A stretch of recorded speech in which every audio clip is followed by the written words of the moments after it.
Gusto ko ring isama ang isa pang panauhin para bigyan tayo ng mas malalim na pananaw mula sa perspektibo ng mga Lebanese tungkol sa lahat ng nangyayari. Kasama natin ngayon si Angelo Vora, isang kolumnista sa internasyonal na usapin sa Foreign Policy Magazine. Sinabi ni Joseph Aoun, presidente ng Lebanon, na ang tanging opsyon ay makipagnegosasyon sa Israel. Nais naming mapanatili ang kapayapaang sibil at katatagan sa Lebanon at maiwasan ang digmaang sibil na maaaring magbanta sa bansa. Ano ang ibig niyang sabihin dito? Tungkol sa pangamba ng digmaang sibil, gaano ito katotoo ngayon? Malaking problema ng Lebanon. Ayaw nilang bumbahin ng Israel pero gusto nilang tanggalan ng armas ang Hezbollah at di nila alam paano ito gagawin. Ayaw nitong hayaan na ang Israel ang gumawa ng trabaho para sa kanila pero napupunta sila sa isang napakahirap na sitwasyon na yun. Ang tinutukoy ni Aoun ay ang posibilidad na kung haharapin ng Lebanese Armed Forces ang Hezbollah, maaaring magkaroon ng sagupaan sa pagitan ng Hezbollah at ng hukbong sandatahan.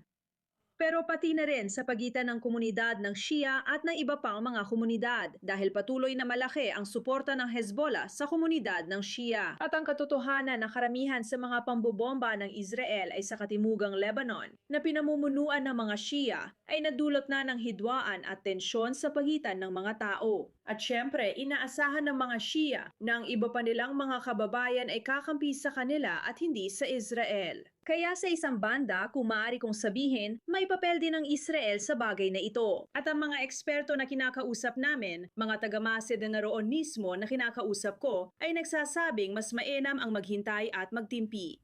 Napahina ng Israel ang Hezbollah, pero posibleng bumalik sa kanila ang pagbomba at pagbabanta sa Beirut. Kulang man sa kagustuhan, lakas o yaman, malaking tanong ang kakayahan ng Lebanese Army ngayon dahil hindi nila kayang harapin mag-isa ang Hezbollah. Anong tulong ang makukuha ng Lebanon mula Washington o Israel para palakasin ang pagdidisarma sa Hezbollah? Wala talagang opisyal na tulong na matatanggap mula sa Israel. At gaya ng nabanggit ko kanina, pasensya. Kailangan nating tandaan na hinding-hindi ito tatanggapin ng mga Lebanese. Pero ang katotohanan na nagkaroon na ng lakas ng loob ang estado na aktwal na maniwagan. Ang opisyal na pagdidisarma ng Hezbollah ay konektado rin sa posibilidad ng armadong puwersa at pambobomba ng Israel ay makahina sa kakayahan ng Hezbollah. Gayunpaman, hindi pa ito tapos dahil ang Hezbollah ay hindi lang isang tao o grupo ng mga miyembro. Pero sa pangkalahatan, nakuha ng grupo ang suporta nito mula sa isang malaking komunidad sa bansa. Kaya ang maaring gawin ng Israel para sa Lebanon, gaya ng nabanggit ko kanina, ay maging mapagpasensya. At ang maaaring gawin ng sinuman para sa Lebanon ay palakasin ang estado ng Lebanon na sa loob ng mga dekada ay sa wakas ay nasa punto na may tiwala na ang mga tao rito at may tapang na rin. Sinasabi ko sa iyo, talagang malaki ito, ang tapang na manawagan ng opisyal na pagdidesarma ng Hezbollah. Ang pagiging lehitimo ng alinman dito ay mangyayari lamang kung ito ay susulong talaga ng estado ng Lebanon. Kaya masasabi ko na ang sinumang nais ng magandang kalagayan para sa mga tao ng Lebanon at Israel ay dapat mag-isip kung paano mapapalakas ang estado ng Lebanon. Gayunpaman, may ilang tao na nakakausap ko sa Lebanon, ilang eksperto, mga tao may alam sa sitwasyon na nagsasabi na pagdating sa mga internasyonal na puwersa, kailangan daw ng ibang bersyon ng UNIFIL. Magtatapos ang mandato ng UNIFIL sa katapusan ng taon. Isang mas malakas na internasyonal na puwersa na may mandato na gawin ang higit pa kaysa sa nagagawa ng mga peacekeeper, ibig sabihin na isang puwersa na kayang harapin ang Hezbollah gamit ang puwersang militar. May ilang tao na nananawagan para dito. Gusto ko ring malaman kung gaano kalaki ang impluwensya ni Nabi Berri, speaker ng parlamento at kaalyado ng Hezbollah, sa mga desisyon ng gobyerno ngayon. Gaano kalaki ang impluwensya niya sa US-supported na negosasyon ito? Oo, mahalaga siya rito, hindi ba? Isa siya sa mga pangunahing leader ng Shia mula sa Hezbollah. Napatay na si Nasrullah Nasrallah sa pag-atake ng Israel. Pagkatapos, si Berri na lang halos ang natitira para sa mga Shia roon at medyo matanda na rin siya. Sa kilusang amal, may tensyon din. Pero mahalaga pa rin ito sa magiging tugon ng mga Shia sa bansa.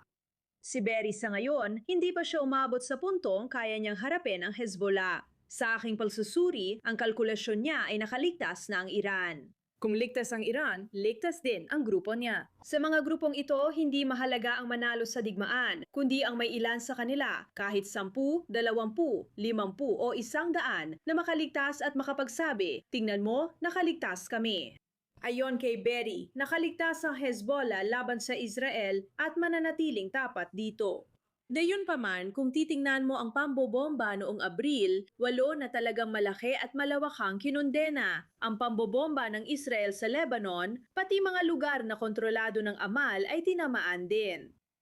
Ang ibig sabihin nito at naisulat ko na ito para sa foreign policy ay para pinigilan ni Berry ang kanyang pagtutol sa mga pag-uusap sa pagitan ng Lebanon at Israel. Hindi ibig sabihin na sinusuportahan niya ang usapan, pero nagtimpi siya dahil baka siya rin ang puntirya. Mahalaga siyang tao at sa tingin ko, hindi niya agad ipinapakita ang kanyang mga plano dahil nag-iinat siya. Naghihintay siyang makita kung hanggang saan naabot ang pagtutol ng komunidad ng Shia sa Hezbollah habang lumilipas ang panahon na nagbabago linggo-linggo. Minsan iniisip ng iba na baka lumalaban na ang mga Shia sa Hezbollah. Pero kapag tumindi ang pambobomba ng Israel, pwedeng magbago ang damdamin ng mga tao. Magkakaisa ba sila laban sa lahat at mananatili sa panig ng Hezbollah? O tatayo ba sila at magsasabing, tama na, kaya tayo may mga problemang ito ay dahil mismo sa Hezbollah? Wala talagang malinaw na sagot dito. Wala ring sagot si Perry, ngunit titingnan niya kung ano ang mangyayari. Sige, mukhang lahat ay naghihintay sa mangyayari. Angelo Vora, salamat sa pagsama sa I-24 News English na yon.